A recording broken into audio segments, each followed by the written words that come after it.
Ghil ini lebih parah. Jadi ghil itu lebih parah daripada penyakit hasad. Sehingga dalam definisi itulah kita mendapati bahwasanya hasad itu merupakan perkara yang sudah terkategori dosa besar. Tapi ghil itu lebih parah daripada hasad. Dan ini yang menjadikan kita harus memahami kenapa pada surat Al-Hasyr ayat yang ke-10 yang disebutkan ghillal lilladzina amanu. Karena sesungguhnya disebutkan ghil itu supaya mewakili yang paling terburuk. Ketika diwakili sesuatu yang paling buruk, maka yang hasad nanti akan ikut hilang kalau memang ghilnya sudah hilang. Dan itu yang menjadikan kita memahami tentang definisi dari hasad itu sendiri. Jadi hasad sekali lagi tamanna zawal lan ni'mah an sahibiha.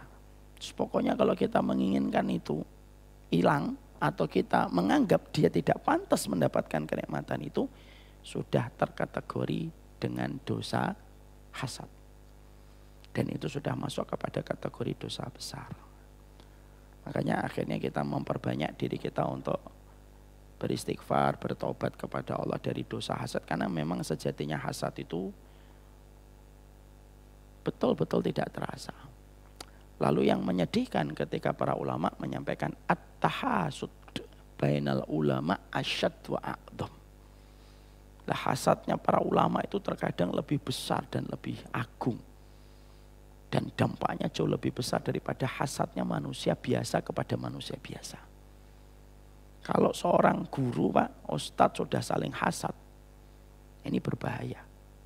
Bahayanya, efek keburukannya lebih besar daripada hasad yang dimiliki sama orang awam.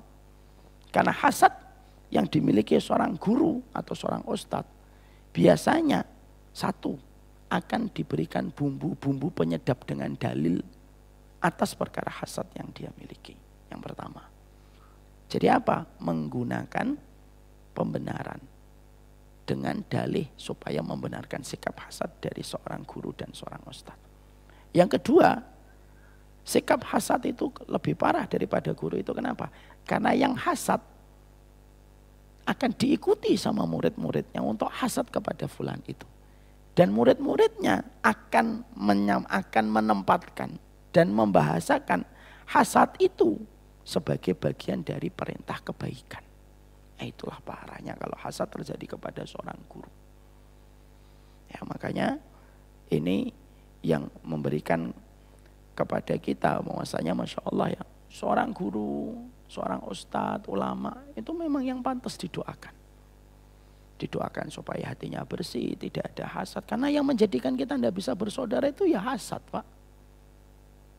Yang menjadikan kita akhirnya sulit untuk berdamai itu ya hasad. Yang menjadikan kita gampang untuk menyalahkan itu ya hasad. Ya. Dan ini menjadi sebab tragedi dalam masalah ukhuwah.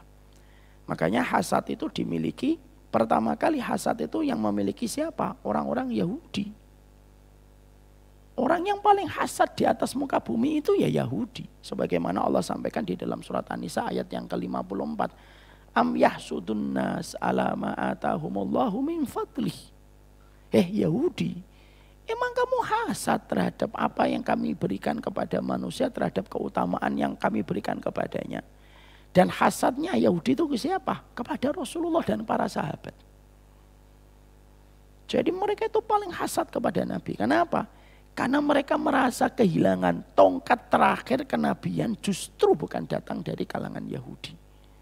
Makanya mereka hasad kepada Rasulullah. Dan hasad inilah yang akhirnya menjadi sebuah fanatik atau ta'asub buta. Mereka menolak Rasulullah. Mereka membenci Nabi. Mereka membenci para sahabat. Mereka mengkhianati Rasulullah. Ya karena penyakit hasad. Mereka hasad ketika Quran tidak diturunkan kepada mereka. Tapi diturunkan kepada Rasulullah dan kepada para sahabat. Makanya akhirnya hasad itu menjadi penyakit yang awal mulanya terjadi menjangkiti kepada orang Yahudi. Lalu menyebar kepada kehidupan kaum muslimin. Sebagaimana dalam satu hikmah dikatakan su'ul khuluqi yu'di. Penyakit buruk itu nular. penyakit buruk itu nular. Dan salah satu penyakit buruk yang menular itu adalah bagaimana ketika seseorang memiliki penyakit hasad. Itu yang kedua.